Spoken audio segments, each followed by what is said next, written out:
Vamos lá então, nós vamos dar continuidade ao nosso estudo do Evangelho segundo o Espiritismo. Nós estamos no capítulo 17, Sede Perfeitos, o item número 4, Parábola do Semeador. Kardec apresenta para nós aqui essa passagem que foi publicada no livro de Mateus, capítulo 13, versículos de 18 a 23. Mais uma vez, é fundamental para nós, ao estudarmos textos do Evangelho, submetermos também ao próprio crivo da razão, porque, do contrário, o fato de um texto, de uma mensagem, estar publicada num livro da grandeza de uma Bíblia, faz com que nós simplesmente aceitemos sem nenhum tipo de consideração da nossa parte. Então, o que a doutrina espírita traz como um elemento fundamental para nós é a liberdade de pensamento, a liberdade de raciocínio, a liberdade de análise.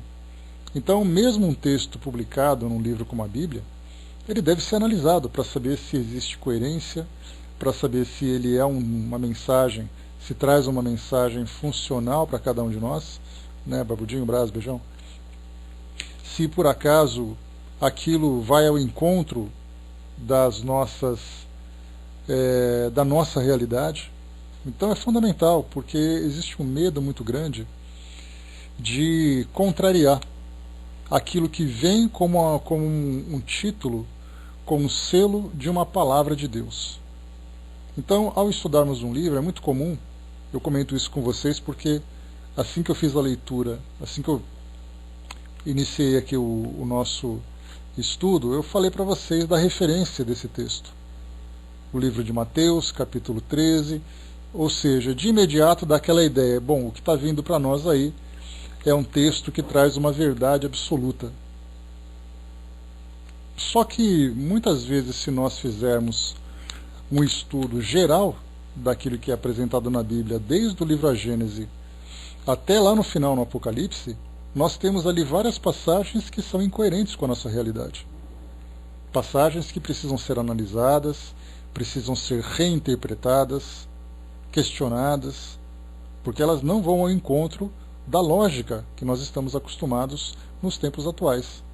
Então, nesse caso, um texto, porque cada um com a sua realidade. Nessa época, Barbudinho, de fim de ano, o The History Channel, um canal muito interessante, ele apresentou uma série de documentários falando de textos bíblicos, obviamente, em virtude do Natal. E aí então falou um pouquinho sobre os segredos da Bíblia, sobre a vida de Jesus e coisa e tal. Eu tive a oportunidade, num momento ou outro, de acompanhar algumas dessas passagens. E aí então, sobre segredos ocultos na Bíblia, fizeram então especialistas falando, que professores universitários, doutores em estudos bíblicos e tudo mais, eles falavam sobre passagens da Bíblia que elas não eram percebidas pelo público comum, mas por esses especialistas eles começaram a analisar sobre costumes, valores, leis, que diziam respeito àquela época e explicavam por que delas existirem. Então, quando se falava sobre Moisés, especialmente em livros como Deuteronômio, como Levíticos, que são dois livros do Antigo Testamento que traziam leis que regiam aquela sociedade, para nós parecem, na verdade são leis absurdas, completamente incoerentes com a nossa atualidade. Mas para aquela época, de acordo com o modo de vida que eles tinham, eram leis absolutamente aplicáveis e necessárias. Então, por isso, a gente vê que livros como esses, e tantos outros também, trazem para nós um conteúdo que precisa ser avaliado a partir desse aspecto histórico e cultural. Então, aquilo que nós vamos ler das próprias publicações, também do Novo Testamento, e como nós conversamos no nosso encontro anterior, o Novo Testamento ele é a base dos estudos evangélicos da doutrina espírita, em especial aquele conteúdo moral. Daí então, o próprio nome que a gente diz, o Evangelho São esses evangelhos segundo a visão espírita. Então, ao falar para vocês que esse texto foi publicado no livro de Mateus, a primeira reação que nós devemos ter é: tá, vamos ver do que fala. E não simplesmente corre porque vem um texto sagrado para a gente analisar. Ao estudarmos esse texto, nós vamos analisar a sua coerência, analisarmos o seu conteúdo, fazer ali uma avaliação da forma como aplicá-lo.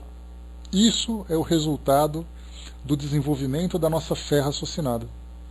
Isso é o aspecto mais importante que a doutrina espírita desenvolve em todos nós. Nós não ficamos apegados a ideias sagradas, a ideias religiosas ou ideias dogmáticas.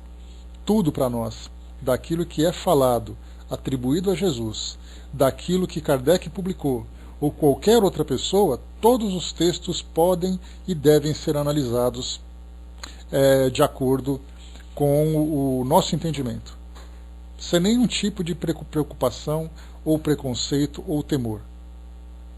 Porque existe aquela ideia, dá para a gente imaginar aquele cidadão vestido de terno, segurando a Bíblia no alto de sua cabeça, dizendo: aqui está a palavra de Deus. E ela não pode ser questionada. E aí então a visão espírita diz, primeiro, que quem escreveu aquilo foram os homens, que escreveram aquilo de acordo com o seu entendimento, em épocas diferentes, e sim, tudo pode ser questionado. Então, esse texto que nós vamos ler é mais uma daquelas tantas passagens belíssimas atribuídas a Jesus, e nós vamos então analisar esse conteúdo dentro desse tema que nós estamos abordando nesse nosso ciclo, que fala sobre sermos perfeitos. Naturalmente é uma perfeição voltada para a perfeição relativa de todas as criaturas, não a perfeição absoluta de Deus, que na verdade não precisamos nem levantar essa questão, porque Jesus disse numa das passagens do Evangelho, sede perfeitos, como perfeito é o vosso Pai. Então, dentro do nosso entendimento, sabemos que não se pode ser perfeito como Deus, do contrário, nós nos tornaríamos deuses. Kardec apresenta para nós esse raciocínio exatamente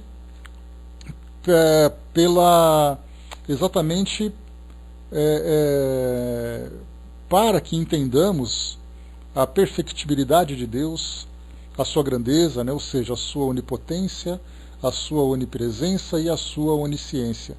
E todos aqueles atributos de Deus que nós estudamos no livro A Gênese, lá no capítulo 2, se eu não me engano, é exatamente para entendermos o que é Deus. Diferentemente daquela pergunta clássica, quem é Deus? Mas perguntamos o que é Deus. Exatamente porque essa pergunta para nós, faz com que nós tiramos aquela ideia da personificação de Deus, ou seja, uma personalidade. Então começamos a compreender a sua grandeza, a sua, mais uma vez, perfectibilidade, e analisamos também aquilo que nós podemos alcançar em termos de perfeição, a perfeição relativa a todas as criaturas. Nós temos visto nos nossos últimos encontros, deixa eu pegar aqui o nosso texto, nós vimos então sobre os caracteres da perfeição. Isso nós vimos no final do ano passado. O homem de bem também estudamos detalhes das características daquele que pode ser considerado o homem de bem. E no nosso último encontro vimos quem são os bons espíritas. Vimos ali primeiro a necessidade de nós entendermos o que é o espiritismo, para depois entendermos quem são os seus seguidores e, mais do que isso, para entendermos quem são os bons seguidores, aqueles que vivenciam a filosofia apresentada pela doutrina espírita. E hoje, nessa passagem da parábola do semeador que Kardec traz para nós, fecha então esses pacotes, ou esses capítulos que vieram nesse pacote sobre essas orientações, para entendermos agora de que forma que cada um de nós entende, compreende essa mensagem que é transmitida para cada um de nós. Depois nós iremos para as instruções dos Espíritos. Kardec traz aqui 5 passagens, né, o dever, a virtude, superiores e inferiores, o homem no mundo e cuidar do corpo e do espírito. Né? Então, são mensagens trazidas pelos espíritos que Kardec simplesmente inclui nesse capítulo para poder trazer para nós um melhor aprofundamento a partir da visão dos próprios espíritos, né? Já que esses textos que nós estamos estudando foram redigidos pelo próprio Kardec, naturalmente inspirado por textos, inspirado pelos colegas que ajudaram no desenvolvimento desse livro, assim como também da própria inspiração dos espíritos. Então, por isso, nessa passagem da parábola do semeador, nós veremos então um texto extraído do Novo Testamento e vamos então perceber a sua mensagem.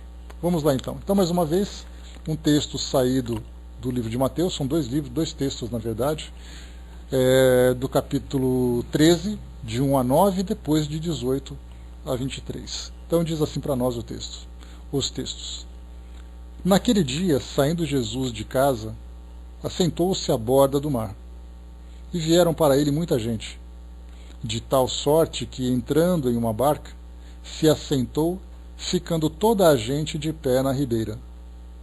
E lhes falou muitas coisas por parábolas, dizendo: Eis aí que saiu o que semeia a semear. E quando semeava, uma parte das sementes caiu junto da estrada, e vieram as aves do céu e comeram-na. Outra, porém, caiu em pedregulho, onde não tinha muita terra, e logo nasceu, porque não tinha altura da terra. E logo secou, desculpe. Deixa eu ver aqui, porque não tinha altura de terra.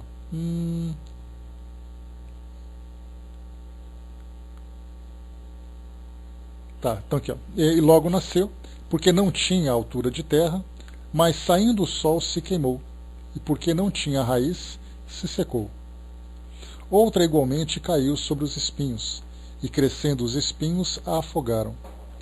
Outra, enfim, caiu em boa terra, e dava fruto, havendo grãos que rendiam a 100 por 1, outros a 60, outros a 30.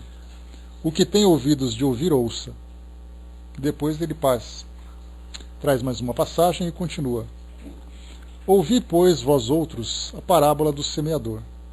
Todo aquele que ouve a palavra do reino e não a entende, vem o mal e arrebata o que se semeou no seu coração. Este é o que recebeu a semente junto da estrada. Mas o que recebeu a semente do pedregulho, esse é o que ouve a palavra e logo a recebe com gosto. Porém ele não tem em si raiz, antes é de pouca duração, e quando lhe sobrevém tribulação e perseguição por amor da palavra, logo se escandaliza. E o que recebeu a semente entre espinhos, este é o que ouve a palavra, porém os cuidados deste mundo e o engano das riquezas sufocam a palavra e fica infrutuosa. E o que recebeu a semente em boa terra, este é o que ouve a palavra e a entende, e dá fruto, e assim um dá 100, outro 60 e outro 30 por 1. Então, aqui nessa passagem nós tivemos uma ilustração, lembrando mais uma vez que Jesus, então, naquela época, né, bom dia pessoal que chegou, naquela época utilizava, né, dentro de uma sábia pedagogia, usava elementos da realidade daquelas pessoas. Então, por isso que nós, ao lermos textos do Novo Testamento, nós vemos ali falando muito sobre viajantes, sobre pescadores, sobre agricultores, sobre plantas, né? Isso porque é uma forma de fazer com que, dentro da inteligência restrita que se tinha naquela época e naquela região, onde as pessoas apenas sobreviviam num regime escravocrata, como era o caso do Império Romano, pessoas que viviam com muita pobreza, sem nenhum tipo de compreensão ou desenvolvimento intelectual mais elevado, né? Então aquele grande povo precisava de uma explicação bastante simples. Daí a utilização de parábolas, e nessas mesmas parábolas utilizando esses elementos do dia a dia, do cotidiano das pessoas. É uma forma de entendermos, né? O Paulo Freire, né, que era um grande educador aqui do Brasil, utilizava também esse mesmo método. Ele falava exatamente sobre a facilidade de nós transmitirmos o conhecimento dentro da realidade das pessoas. Então Jesus, sendo, né, como nós o consideramos, o maior pedagogo que já existiu aqui nesse planeta, não podia ser diferente utilizar esse conhecimento com toda essa simplicidade para levar esses valores ao entendimento daquelas pessoas. Então aqui Kardec agora ele começa a fazer para nós uma abordagem sobre essas colocações. Nós tivemos aqui então 4 exemplos. Aquele que seca logo no início, aquele que não tem nenhum tipo de proveito, né? Um que caiu numa estrada e foi comida pelos pássaros, palavras que não tiveram resultado nenhum. Outros caíram no meio do pedregulho, chegaram até a nascer porque não tinha muita terra, mas logo que o sol apareceu secou. Outros cresceram, até cresceram, mas aí começaram a ser sufocados, as sementes foram sufocadas então pelos espinhos e logo acabou morrendo.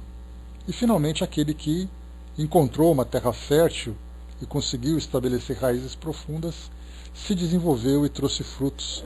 E aí inclusive, né, nesse exemplo, foi falado, né, que rendiam 100 por 1, ou seja, para cada grão que foi semeado, outros 100 grãos brotaram daquela semente. Para outros, para cada grão vieram 60 e outros a 30. Então isso mostra para nós uma diversidade até mesmo entre aqueles que compreenderam a mensagem e seguiram aquela filosofia que foi transmitida.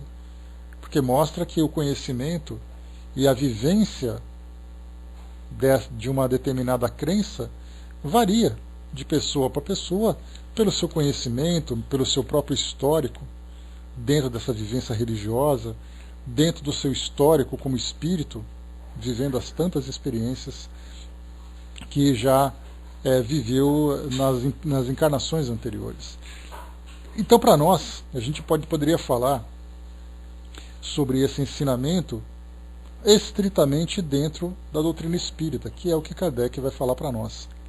Mas é claro que nós podemos estender esse conhecimento, esse ensinamento, para todas as crenças que trazem legitimidade pelos seus valores.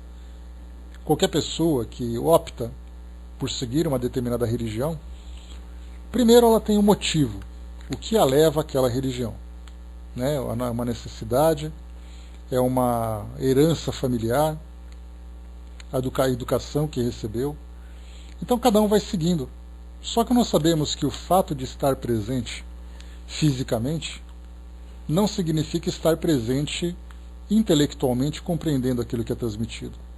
E mesmo para aqueles que estão presentes fisicamente e intelectualmente, não significa que estejam vivendo sentimentalmente aquele ensinamento. Ou seja, não vive pelo sentimento tudo aquilo que foi transmitido.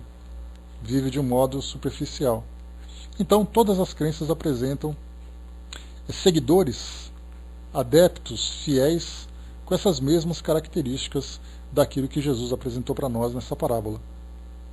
Então, para nós, especialmente dentro da doutrina espírita, e também dentro do próprio cristianismo, que é uma doutrina que vem sendo transmitida para nós há quase 2000 anos, acabou sendo desvirtuada, acabou sendo esquecida, acabou depois sendo resgatada, depois ela foi modificada com o passar do tempo, e aí nós fomos vendo, né, que as instituições humanas que tinham a função de transmitir esse ensinamento, e as mesmas instituições que se tornaram, ou que se consideraram detentoras desses ensinamentos, acabaram cometendo, né, os seus equívocos, e a história registra para nós tudo isso, porque mostra que exatamente dentro dessa parábola, o fato de você se considerar um indivíduo responsável pela disseminação desse ensinamento não o torna um bom seguidor do próprio ensinamento.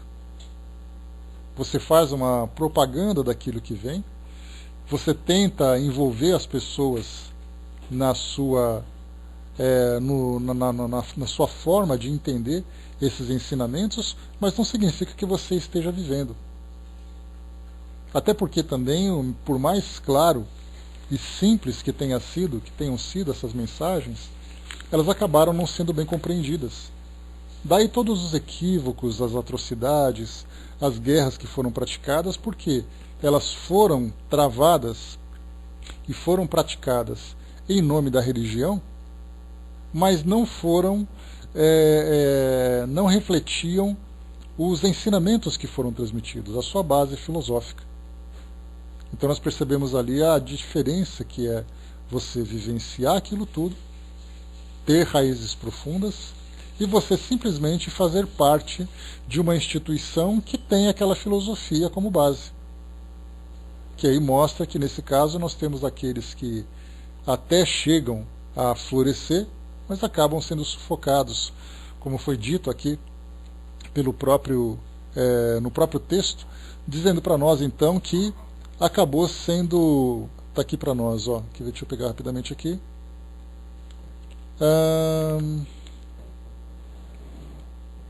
O que recebeu a semente entre espinhos, este é o que ouve a palavra, porém os cuidados deste mundo e o engano das riquezas sufocam a palavra e fica infrutuosa. Então mostra que muitas vezes a gente tem a vontade de viver aquilo tudo, mas os estímulos, as provocações e até mesmo as tentações do nosso mundo, da nossa realidade, faz com que nós desviemos a nossa atenção para a vivência do ensinamento, em detrimento da vivência das necessidades do mundo. Como se isso fosse incompatível, porque é assim que a maioria de nós acaba entendendo. Ou eu vivo totalmente nas ideias do mundo espiritual, ou eu vivo completamente voltado para as ideias do mundo material. São incompatíveis as duas vivências, na visão da maioria. Mas aí então nós começamos a ter uma visão mais profunda, mais abrangente, que é exatamente aquilo que a própria doutrina espírita apresentou para todos nós.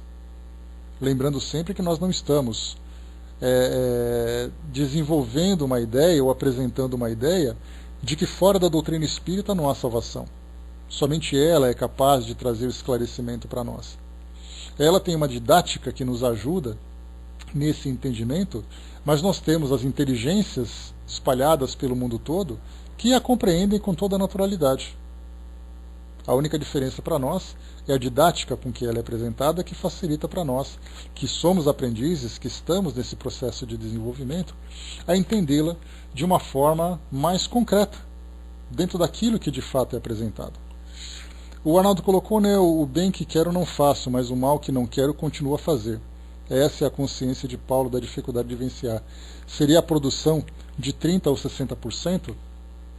Olha, porque é assim, Arnaldo, quando nós falamos sobre aqueles que seguem, eu até comentei com vocês sobre aquela passagem daquele filme, né, do Tenha Fé, em que aquele padre, aquele sacerdote faz um comentário dizendo que religião nós podemos até debater, porque ela depende do conhecimento de cada um. Se eu estudei, se eu tive um bom professor, se eu sou um aluno dedicado e tudo mais, então eu começo a ter um maior ou menor conhecimento, e isso pode ser transmitido de indivíduo para indivíduo, pode até ser utilizado em debates teológicos para saber os fundamentos de cada religião, quem falou, quando falou, onde tem publicado e tudo mais. Mas quando a gente fala em questão de fé, ela é muito subjetiva. Alguém vai dizer assim, eu tenho mais fé do que você. Como é que é possível saber isso se fé é algo que não pode ser mensurado? A fé é vivenciada. A fé é algo de foro íntimo, que muitas vezes nem mesmo o próprio indivíduo consegue compreender a sua profundidade. Então, nesse caso, quando se fala nessa produção de 30%, 60% a 100%, a partir de uma única semente, vai da vivência de cada um. Cada um de nós tem ali as suas virtudes, que faz com que nós nos aproximemos cada vez mais desses ensinamentos. Eu sou uma pessoa caridosa, então significa que eu vou ter uma compreensão maior do aspecto caridoso da mensagem, do amor ao próximo. Se por acaso eu tenho ali uma outra virtude, que é exatamente a fraternidade, vou também compreender o aspecto fraterno dessa mensagem. Mas nós também temos as nossas fraquezas, as nossas imperfeições. E elas se tornam maiores ou menores de espírito para espírito, de acordo com a sua história, de acordo com a sua vivência, de acordo com os seus valores. Então eu posso ser uma pessoa que tenho sim fé no cristianismo, falando especificamente sobre espíritas, me considero espírita, mas eu tenho lá as minhas dificuldades. Eu sou aquele indivíduo que no meu dia a dia, no meu cotidiano, eu trago as minhas fraquezas. Basta a gente ver no mundo hoje o materialismo, o consumismo, as provocações que chegam para nós, por exemplo, do meio político, a influência da televisão, as fraquezas da sensualidade, das viciações. Todo mundo está passível de viver isso tudo. Aquele que está mais voltado, mais apegado para esses estímulos do mundo, certamente são aqueles indivíduos que produzem menos. Aqueles que são mais espiritualizados, que observam aquilo que acontece no mundo, mas conseguem se distanciar, são aqueles que mais produzem em termos de virtudes. Então por isso nós vemos que todos estamos ali. Vai num centro espírita, nós percebemos que todos são frequentadores, todos são trabalhadores, todos estão ali, mas o que se passa no coração de cada um? Aqueles que têm mais dificuldades são aqueles que têm mais fé ou aqueles que são mais vacilantes? Depende de cada um. Nós temos aqueles indivíduos que parece que quanto mais ele sofre, mais fé ele tem, porque ele compreende aquele sofrimento que acontece é para o seu desenvolvimento, aquele sofrimento faz parte de resgates necessários que ele precisa ter. Para outros, o sofrimento é um castigo divino que vai enfraquecendo cada vez mais. Então a gente vê que essa produção, a partir da fé de cada um, é muito subjetiva. Não é possível nós dizermos que quem produz mais, quem produz menos. De repente você vai a um centro espírita, você vai a uma igreja e você vê aquele indivíduo que fala, que representa a instituição, guardadas as devidas proporções, em termos de representação. Aqueles que estão à frente de um centro espírita são trabalhadores, aqueles que estão à frente de uma igreja são sacerdotes, são vistos de forma diferente, mas nós temos ali aqueles indivíduos que se destacam de alguma forma, muitas vezes são vistos como pessoas perfeitas. Falam muito bem, conhecem muito bem, trazem bons exemplos, mas o que se passa no coração de cada um? Quando se defronta, por exemplo, com a própria consciência, e nós poderíamos dizer, utilizar aquela imagem, quando eles se deparam diante de Deus, como ele é visto? Como um bom trabalhador, como um bom seguidor, ou como um seguidor relativo? Isso somente ele e Deus saberão. Mas nós podemos fazer uma análise a partir de nós mesmos. De pensarmos, por exemplo, eu sei até onde eu posso ir. Eu sei do que eu sou capaz de produzir. E a partir desse entendimento, então, eu começo a me esforçar mais. Começo a fazer aquele trabalho de conscientização, aquele trabalho de transformação, de reforma. Isso varia de pessoa para pessoa. Então o rótulo, a aparência, não representa, de fato, aquilo que se passa dentro de cada um. Porque essa transformação, mais uma vez, ela não pode ser medida. O indivíduo pode se medir por ele mesmo. Eu era melhor, eu era pior, hoje eu estou dessa forma. Então ele vai calculando a sua evolução a partir da sua própria história, a partir do seu próprio exemplo. Ele é referência para si próprio. Só que nós temos uma tendência natural de fazermos uma comparação com aqueles que estão próximos. Eu me considero melhor do que aquele ou pior do que aquele. A referência, na verdade, somos nós mesmos. Qual foi exatamente o nosso grau de evolução a partir do momento em que nós começamos a ser submetidos a esta instrução? Eu comecei a frequentar, comecei a ler, comecei a estudar, comecei a entender. Qual foi o efeito que isso surtiu sobre mim? É aí que nós começamos então a avaliar as sementes. O Brás colocou: o pior é que no mundo espiritual somos o que somos e nunca o que pensamos que somos. Um contraste que acabamos sofrendo, né, Brás, diante dessa realidade, e isso certamente nós podemos deduzir que o mundo espiritual, os amigos espirituais, têm uma preocupação muito grande para nos ajudar dentro desse trabalho psicológico, porque é um choque de personalidade que nós temos, daquilo que nós pensávamos e daquilo que de fato nós somos, e não raras vezes surge aquele complexo de culpa muito profundo.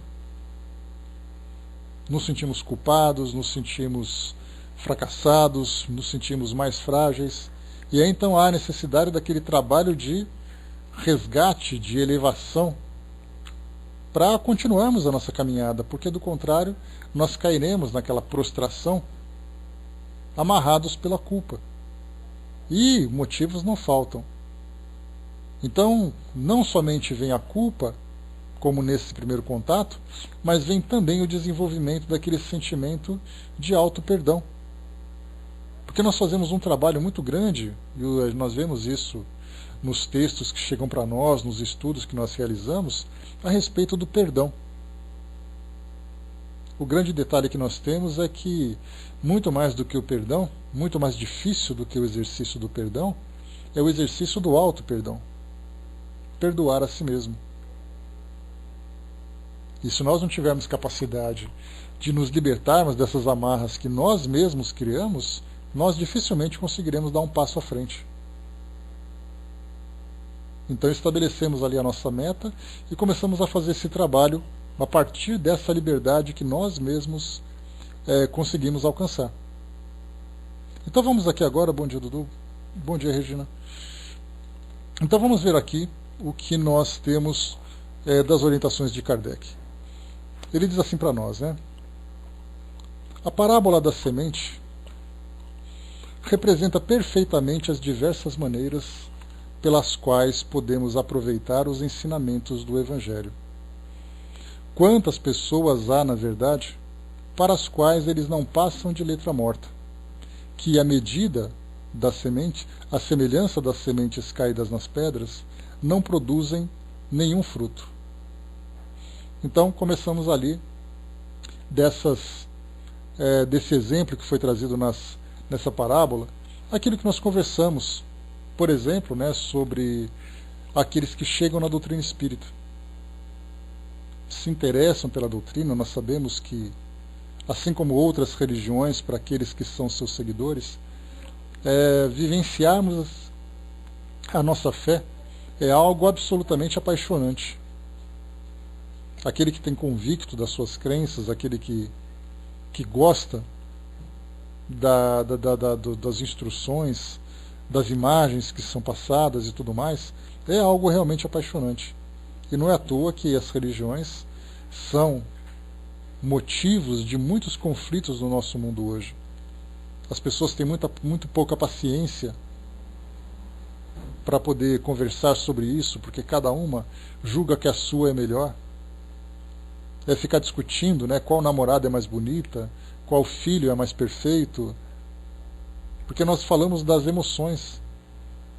E dentro das nossas emoções, nós temos então que aquilo que nos sensibiliza é certamente mais importante do que tudo que existe além daquilo. Então por isso nós ficamos debatendo quem é mais, quem pode mais, quem tem mais. Só que isso, mais uma vez, é muito subjetivo, depende de cada um. Dizer que é mais ou menos apaixonado, como é que nós podemos medir isso? Muitas vezes você tem uma paixão maior por alguma coisa, mas você expressa isso, você externaliza isso de um modo diferente. Então dá a impressão de que você não sente nada. Enquanto que aquele outro que deixa o sentimento aflorar sem nenhum tipo de controle, na verdade ele mostra exatamente isso. Ele é muito mais descontrolado do que apaixonado. Porque algo superficial dentro dele toma uma proporção que o desequilibra. Enquanto que outro que vivencia alguma coisa profunda, pela sua forma de viver, pela sua forma de conter os seus sentimentos, dá a impressão de que não sente nada. Então, na verdade, nós estamos trabalhando esses nossos sentimentos, essa nossa compreensão, como parte desse aprendizado. Então, dentro da doutrina, nós temos ali aqueles que se aproximam. Nós já conversamos sobre isso, né? Até antecipei para vocês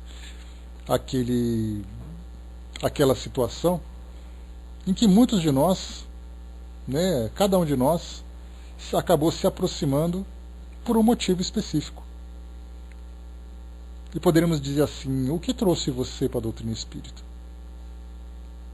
E aí então responderíamos: eu vim porque eu gosto, eu vim porque me levavam, eu vim porque eu passei por uma situação X, o outro passou por uma situação Y, e cada um começa a apresentar as suas motivações.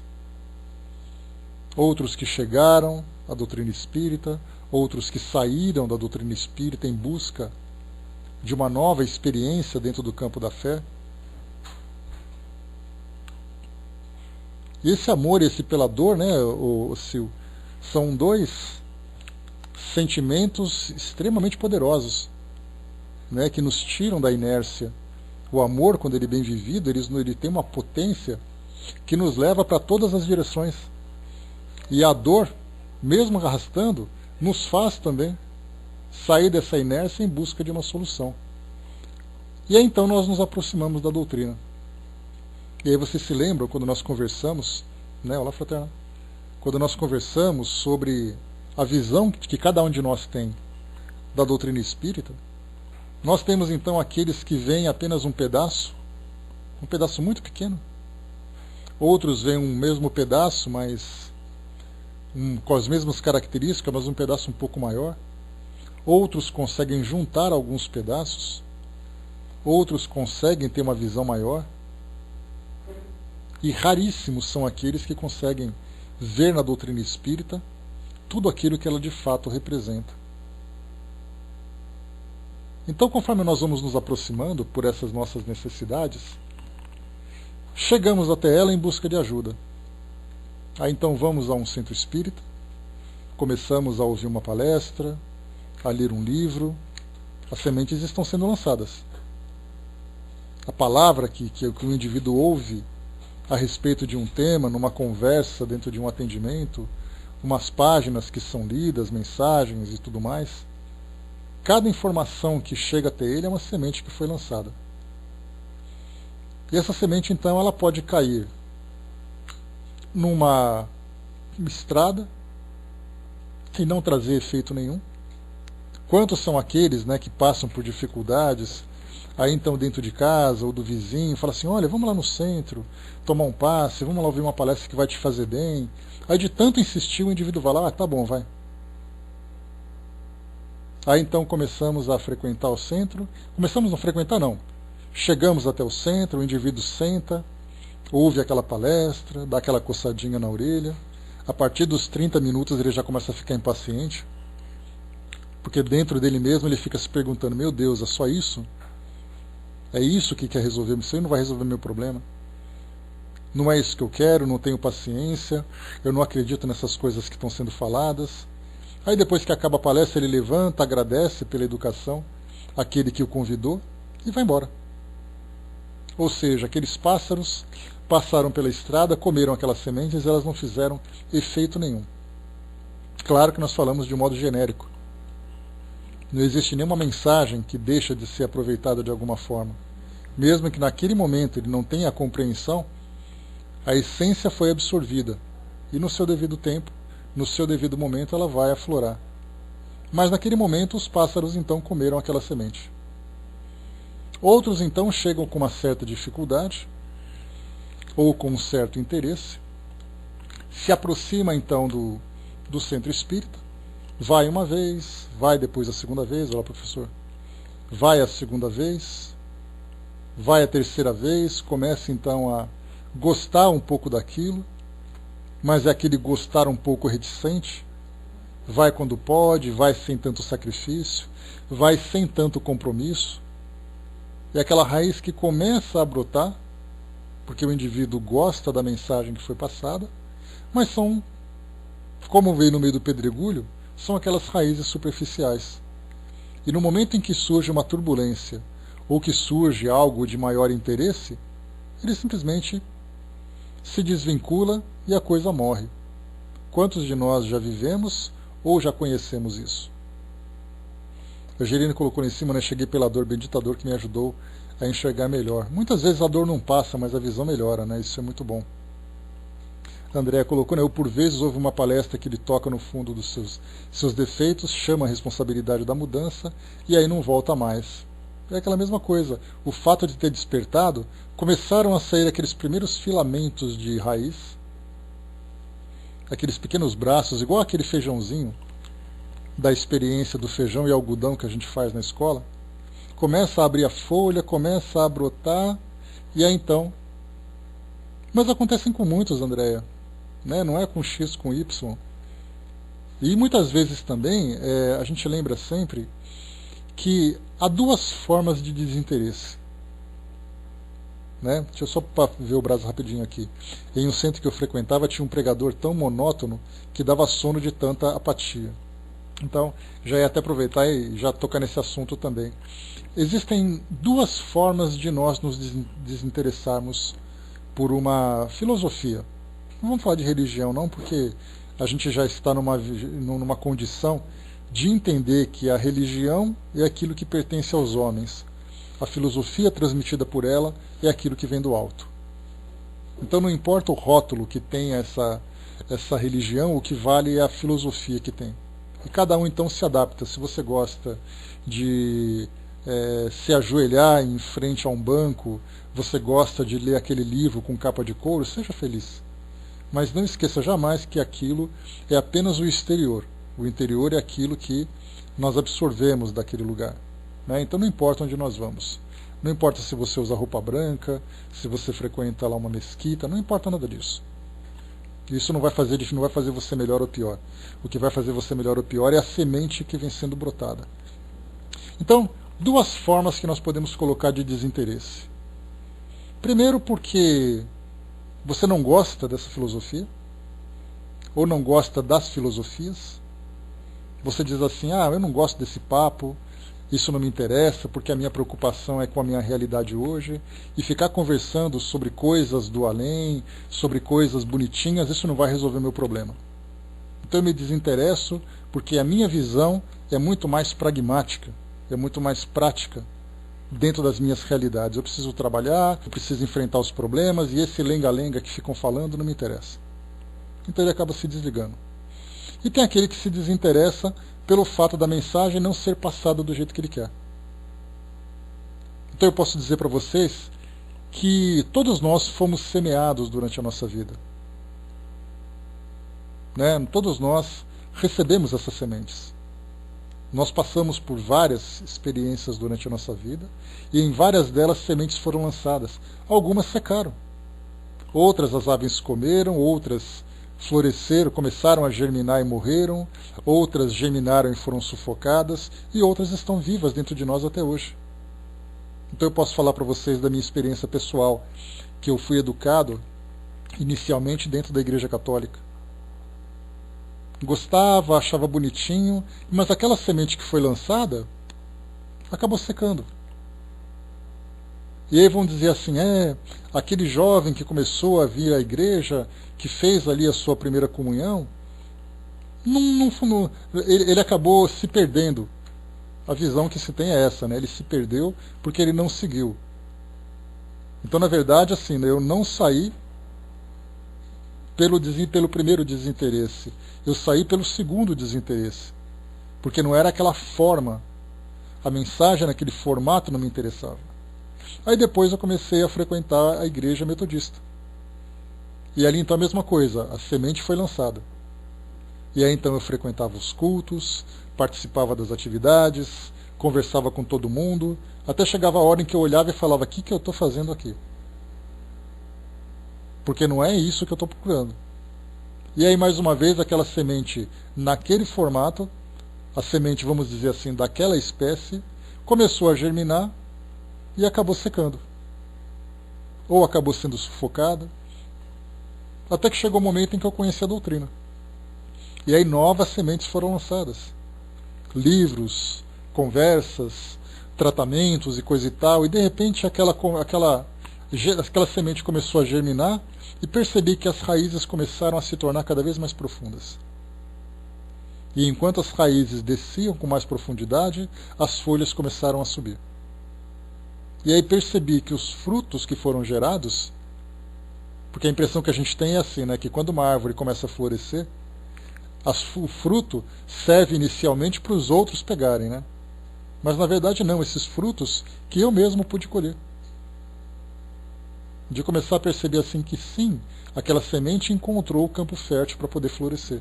Enquanto as outras, infelizmente, ou felizmente, não conseguiram encontrar um campo fértil para elas. Então cada um de nós, nós nos interessamos ou nos desinteressamos por vários motivos. Mas o motivo mais triste que nós podemos encontrar é aquele que se desinteressa pelo aprendizado e não pela forma como a lição é transmitida. Aquele que não se interessa pelo aprendizado é aquele que simplesmente vive a vida material, cego, surdo para essa realidade que existe à nossa volta, vivendo um dia depois do outro. E muitas vezes com muito medo do que vem depois. Esses são aqueles que são os mais rasos, são aqueles que se encontram naquela condição de que toda semente que você lança é uma semente que cai no chão e ela acaba depois ou sendo comida ou apodrece. Nem se dá o trabalho de germinar. E o mundo está cheio disso. Nós vemos que, infelizmente, as pessoas estão sedentas por alguma coisa que diminua a sua aflição. Só que elas estão procurando em lugar errado. É daí que, infelizmente, elas começam a buscar alternativas no seu modo de viver, dentro do trabalho, dentro do consumismo, dentro das relações, mas são infelizes. Porque elas nunca conseguem ser felizes por aquilo que elas são. Elas começam, e olha que nós temos várias mensagens que falam sobre isso. Joana de Ângeles talvez seja uma das que mais insistem nesse tema, dizendo para nós que a felicidade é algo que depende do nosso estado de espírito. Então nós não vamos encontrar felicidade nas pessoas, nos lugares, nas posições. Só que o nosso mundo hoje faz essa propaganda. Você olha na televisão, você olha no modo de vida das pessoas e você vê que o carro, a roupa, a comida que você come, o lugar que você frequenta, aquele padrão de beleza que você tem, é isso que vai te fazer feliz. Só que você vive aquela satisfação e depois que acaba a novidade, como toda criança, em época de grandes festas, ela pega aquele brinquedo, até dorme com o brinquedo embaixo do travesseiro. Até que surja alguma coisa mais interessante. Ou ela cresça e percebe que aquele brinquedo já não tem mais utilidade para ela. E aí então ela continua a sua busca. Porque aquilo que inicialmente tinha importância, perdeu a importância. Porque ela nunca vai se ver como importante. Ela sempre vai buscar alguma coisa importante para satisfazê-la. E é esse vazio que nós encontramos no mundo hoje. E é por isso que nós falamos sempre que a depressão é o mal do século. E o que é o mal do século? A depressão nada mais é do que a representação de um vazio interior. Quando a pessoa começa a não ver mais sentido nas coisas que ela faz. E isso tudo começa porque o seu interior não foi preenchido por aquilo que ela mesma deveria oferecer. Mas é o seu momento. Aquele seu momento faz com que ela não encontre aquilo que ela está procurando. Mas com o passar do tempo ela começa a se esclarecer. E ela precisa empreender essa busca. Deixa eu voltar um pouquinho só aqui que vocês escreveram. Deixa eu ver aqui. O Arnaldo colocou, né, que nós, na maioria, queremos a solução dos problemas e o final da dor de imediato. Por exemplo, obsessão é um trabalho de transformação e autocura, mas queremos que o obsessor seja afastado e expulso. E é de um modo geral, né, Arnaldo? Quando a gente fala, por exemplo, sobre dores que são provocadas pelo nosso modo de viver, pelo tipo de vida que nós levamos, aquela dor só vai diminuir quando você mudar o seu modo de viver. Então, aí eu tenho um problema muito sério de relacionamento. Então, o problema está na forma como você se relaciona. Então, você precisa mudar isso. Ah, eu tenho poucos amigos, as pessoas se afastam de mim, ou eu sempre me relaciono com pessoas problemáticas. O mundo oferece um cardápio infinito de opções. Você escolhe aquilo que você quer. Então, você está escolhendo aquilo que te faz feliz de uma forma equivocada, ou aquilo que você acredita que vai te fazer feliz. Então, você precisa se transformar, fazer sacrifícios, estabelecer novos valores, estabelecer novas metas, para que você possa fazer novas escolhas. Então, isso acontece dentro do meio afetivo, do meio psíquico, profissional, social, familiar, religioso, espiritual, não importa qual seja. Então, essas mudanças, elas dependem do próprio indivíduo. Só que nós, diante de um mundo como o nosso, um mundo de provas e expiações, um mundo que não traz conforto para ninguém, um mundo que sempre exige de nós uma força que dá a impressão de ser além da nossa capacidade para a simples sobrevivência. Então, o pouco conforto que nós encontramos é aquele conforto que nós agarramos e não soltamos mais. Eu consegui chegar aqui, por que eu vou abrir mão daquilo que eu conquistei até agora? Mesmo que fosse aos trancos e barrancos, mesmo que seja de uma forma egoísta, como eu vou abrir mão de tudo isso para poder viver alguma coisa que Deus sabe se é verdade ou não, ou se vai me trazer algum benefício ou não? Então nós vemos que todas as conquistas que nós alcançamos, através de uma forma de viver, vai fazer com que nós perseveremos naquele mesmo caminho, mesmo que ele seja equivocado. E é por isso que quando nós empreendemos uma transformação interior, é porque geralmente nós chegamos no fundo do poço. Podemos perceber que uma pessoa, quando começa a encontrar um caminho diferente de vida, é porque ela percebeu que aquilo que ela fazia se esgotou.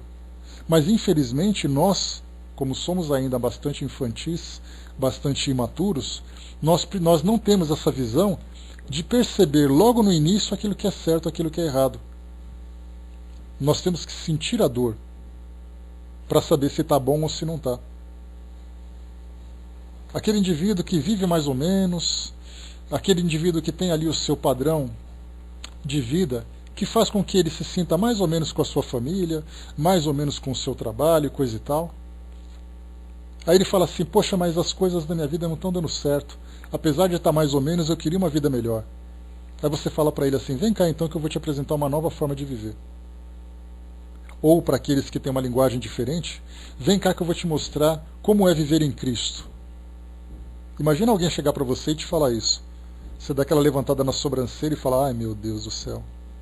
Lá vem com essa conversa. Então muitas vezes chega o ensinamento certo, a semente chega certa da forma errada. Porque não é você viver com Cristo. É você mudar o seu modo de viver dentro de um padrão que é um padrão certo. Que por acaso teve o Cristo como uma representação. Eu vou te levar lá no centro para você ouvir uma mensagem diferente. Aí ele fala, ai Deus... Aí eu vou ter que mudar o meu jeito de viver, eu vou ter que frequentar, eu vou ter que fazer acontecer. E nós começamos a estabelecer aquela caricatura, muitas vezes, de uma visão religiosa, desprezando a mensagem. Isso porque os próprios seguidores se equivocam de querer exteriorizar alguma coisa que diz respeito somente a ele. Porque muitas vezes ele sai bradando pelo mundo, não, porque eu sigo, porque eu acredito, mas no fundo, ele é aquela semente com raízes rasas. Porque ele está vivendo o lado exterior dessa mensagem, e não a sua profundidade. Aquele que de fato tem a sua fé, ele não precisa mostrar para ninguém. Ele é percebido. Ele não faz propaganda de si próprio. As suas próprias ações já são a publicidade da filosofia que ele tem. Não dele próprio, mas daquilo que ele acredita. E aí então nós percebemos que, pelo fato de nós termos essa resistência, as religiões perdendo credibilidade, as pessoas vivendo esse fanatismo, as pessoas vivendo esse preconceito, isso tudo vai criando uma barreira em torno das pessoas, das pessoas que precisam encontrar esse novo caminho, e elas acabam se tornando cada vez mais resistentes. E elas dizem assim: para poder viver desse jeito, eu prefiro viver do meu jeito. E elas não entendem que é uma mudança interior, dela ser uma pessoa diferente em lidar com sua família. Não é a religião que vai fazer isso. É a mensagem que vai transformá-la. E essa mensagem ela encontra em todos os lugares.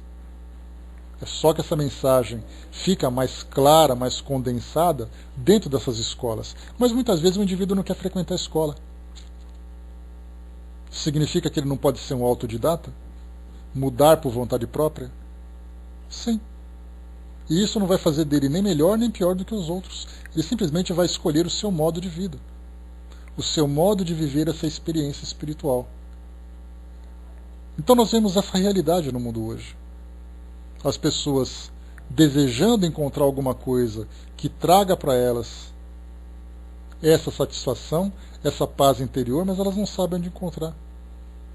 Como elas não perceberam que isso se encontra dentro delas próprias, elas começam a buscar fora delas. E daí é aquele desespero de todo mundo querendo segurar todo mundo. Tá, vai com Deus amado, bom dia. Todo mundo se procurando, todo mundo se buscando, sentem-se perdidas, e é exatamente o que a gente vê hoje, Sil. A gente começa a viver de acordo com as leis do mundo, onde o mais forte sobrevive, onde os prazeres são aquilo que o mundo oferece de melhor, os prazeres exteriores, os prazeres materiais, as sensações que o mundo pode oferecer. Então nós temos que, na verdade, nós que conseguimos receber, acolher essas sementes e percebemos que elas estão germinando, nós temos que fazer aquele trabalho para limpar a nossa horta, limpar o nosso canteiro, para deixar essa semente crescer cada vez mais. E limpar isso tudo significa tirar aquelas ervas daninhas, tirar aquelas outras plantas que são improdutivas, tirar os parasitas, tirar todos os elementos que podem prejudicá-la, e tudo isso pode ser encontrado facilmente no nosso modo de viver. O que exatamente existe na sua vida que te faz mal? Quem são as pessoas? Quais são os seus hábitos? Ou seja, reforma íntima. A gente tira aquilo que não presta e melhora aquilo que já existe. Aí então nós vamos encontrar aquela semente, quando começam a subir ali o seu talho, depois começam a aparecer as flores, ela começa a crescer cada vez mais, por um trabalho de agricultor que nós mesmos fizemos. Nós somos os cultivadores daquilo que existe dentro de nós, ninguém mais. Eu não posso ir até a horta de vocês e ficar limpando, assim como vocês não podem chegar até a minha horta e ficar limpando, fazendo aquilo que me cabe. Do contrário, vocês podem até me proteger, mas vocês nunca vão me fazer crescer. Porque é o que a gente faz com as pessoas. A gente fica vigiando, acompanhando, dizendo o que era certo, o que é errado, conversando, insistindo. Mas se aquela pessoa não quiser mudar, ela não vai mudar. Pelo contrário, ela vai se afastar cada vez mais. Porque ela vai se sentir sufocada. Por melhor que sejam as nossas intenções. O Brás colocou a parábola dos talentos, né, fantástica. Também porque Jesus deu aula de economia. Também a mesma coisa, em termos de produtividade. A Angelina colocou: ontem assisti uma reportagem de uma jovem que é manicure, recebe mensalmente R$280. Mesmo assim, ela faz um trabalho de alimentar pessoas carentes, né? Com essa conduta conseguiu reunir pessoas, já formou grupos que estão ajudando. Quer dizer, isso fazia parte dela. Claro que sim, muitas pessoas vão dizer assim: se você pudesse escolher, qual que você escolheria? Você ganhar pouco e fazer um trabalho de caridade, ou você não fazer nada e ganhar muito?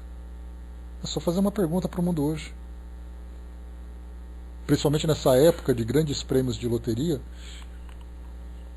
nós temos aquela primeira questão, né? Nossa, o que você faria se você ganhasse na loteria? Ah, eu compraria, faria, acontecia. Nós, espíritas, naturalmente, nós pensamos, né?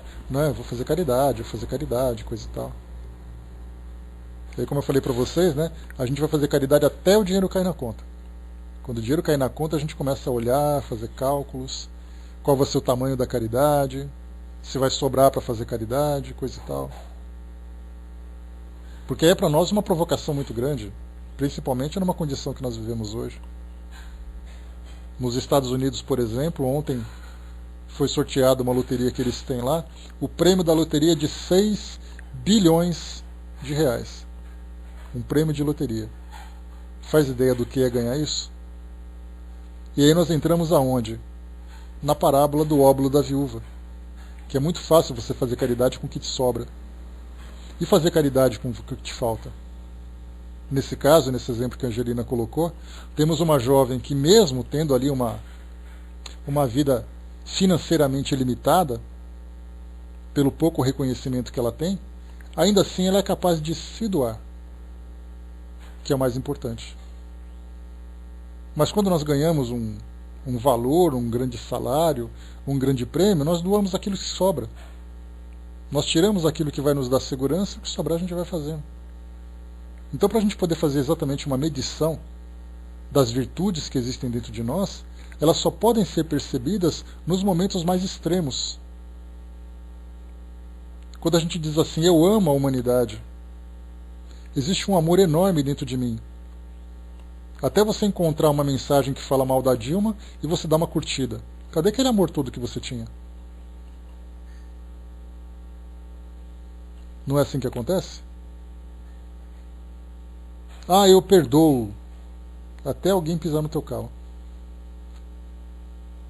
Então eu sou uma pessoa muito humilde. Até alguém vir xingar sua mãe. Aí sua humildade acaba. Mesmo que a sua mãe não seja aquilo, mas você vai lavar sua honra. Eu vou limpar a minha honra e a honra da minha mãe. E vou xingar de volta. Cadê a humildade, a simplicidade? Então a gente vê que esses nossos valores, eles são testados, eles são provados nas situações mais extremas. Porque enquanto a nossa vida está tranquila, todo mundo é bom. Todo mundo é simples, todo mundo é tranquilo. Então nós temos que aproveitar, que aliás essa é uma estratégia que nós temos que ter. Aproveitar os momentos de tranquilidade, se nós temos os melhores ambientes, os melhores recursos, nós temos ali os melhores trabalhos, aproveitar essa nossa tranquilidade para fortalecer cada vez mais essas nossas virtudes, porque nós sabemos que num determinado momento, nós seremos testados. E não seremos testados numa condição de tranquilidade. Vai ser a nossa fé, os nossos valores, as nossas amizades, as nossas relações, elas são testadas em momentos extremos. Por isso, então, nós temos que sempre aproveitar cada momento da nossa vida para tirar o melhor proveito dessa segurança e dessa estabilidade, ainda que seja temporária, para que a gente possa se preparar. Não temos aquela passagem de Jesus também que fala que nós temos que ser previdentes? Que nós temos que fazer a nossa reserva, porque vai chegar o tempo em que a seca vai bater a nossa porta. Aliás, a realidade que nós temos hoje é assim, né? Não somente em condições climáticas, mas condições econômicas aqui no nosso país, nós estamos vivendo o extremo. Quem tem reserva teve, quem não teve vai ter que correr atrás, com seca e tudo. Então nós temos sempre que construir tudo, né, Brás? Climática, hídrica, social, política, tudo. É exato, Miriam, né? A gente estava lembrando há um tempo atrás sobre a respeito da crise material e crise moral. Todo mundo fala assim, mas o Brasil era muito bom até essa crise estourar. Será que os brasileiros eram tão bons assim? Será que nós éramos tão pacíficos assim? A gente lembra, por exemplo, que durante as grandes guerras que aconteceram no mundo, antes das guerras acontecerem, todo mundo era tranquilo, todo mundo era pacífico. Até as guerras fazerem com que os instintos prevalecessem em detrimento da razão. Aí nós veremos então que tem aquela história, né, que eu sempre comento com vocês, que o André Trigueiro fazia uma palestra sobre ecologia e espiritismo, e ele lembrava, né, do furacão Katrina, que provocou um estrago enorme naquela região do sul-sudeste ali dos Estados Unidos, e todo mundo foi colocado no Superdome, naquele grande estádio de futebol americano, sendo ali hospedados temporariamente. Todo mundo respeitava a fila, todo mundo dividia, compartilhava, até que as coisas começaram a ficar escassas. Aí começaram os saques, começaram a violência, começou também a violência. Os instintos começaram a prevalecer. O Brás lembrou aqui nessa questão da dengue. Acho que tudo, Brás, né? A gente lembra que a própria natureza busca o seu equilíbrio. E se o homem tem uma necessidade de conviver em harmonia com a natureza, ele vai corrigindo as suas próprias ações naturalmente para poder fazer com que as coisas se restabeleçam. Então é a seca, é desmatamento, é poluição, são doenças. Tudo isso vai se ajuntando, tudo isso vai se acertando. Naturalmente, independente da nossa vontade ou não. Quanto mais nós resistirmos, maior será a nossa dificuldade, maior será o nosso sofrimento. E, claro, a gente lembra sempre, né, o Dudu colocou aqui, sobre a história de cada comunidade, de cada sociedade. Nós temos também as nossas necessidades de resgate através dessas dificuldades, mas o fato do Brasil ser um país extremamente religioso nos dá essa oportunidade de aprender esses ensinamentos, essas verdades que o mundo espiritual traz para nós, e nós temos que saber aproveitar. Porque do contrário, nós vamos nos apegar a quê? Então temos que aproveitar esse contato que nós temos. O Hermes lembrou lá em cima: estou na casa da minha filha, genro, são evangélicos. Outro dia tivemos um bate-papo sobre perdão e hoje tive que falar para não deixar de defender a doutrina, né? Teve que falar. Bom, é o que acontece também. Mas isso é o quê? Um debate teológico. Né? O debate teológico, certamente ele vai encontrar muitas divergências. Mas quando a gente fala sobre valores, sobre a filosofia de cada crença, aí então a conversa fica mais tranquila. Porque todas elas chegam no mesmo lugar. Para a gente poder fechar, né, o Fábio colocou que ele possa até parecer pessimista, mas essas crises evangélicas só servem para nos mostrar que os nossos bons costumes são apenas superficiais. Gostamos de dizer que somos civilizados, mas na hora do aperto, né, o limão só libera o que tem dentro. Né? Mas é aquela história, o Fábio, existem vários graus de civilidade do ser humano.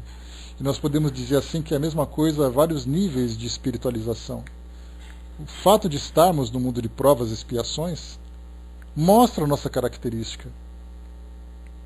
Você olha o conteúdo, quando você trata dessa questão de avaliação de um determinado mundo, sem precisar conhecer ninguém, você avalia pela própria embalagem.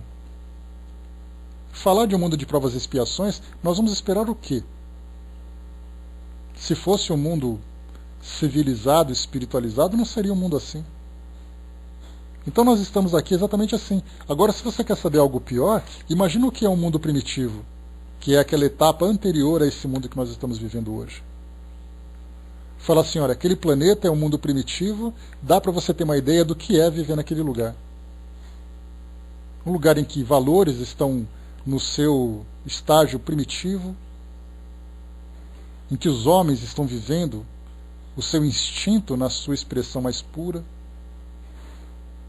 Então não é uma questão de pessimismo ou otimismo, é uma realidade. Mas certamente essa nossa civilidade, embora ela pareça ainda algo bastante primitiva, ela é algo que se apresenta de uma forma muito mais desenvolvida do que há, por exemplo, há um século. Lembra que hoje nós estamos vivendo essas manifestações, corrupção, essa parte de uma relação difícil com a natureza. Voltando 150 anos no tempo, nós estaremos vivendo guerras, estaremos vivendo a escravidão, estaremos vivendo algo extremamente negativo, e em 150 anos nós conseguimos estabelecer esse nosso modo de viver. Então tudo isso para nós é de extrema importância, para o nosso crescimento e para o nosso aprendizado.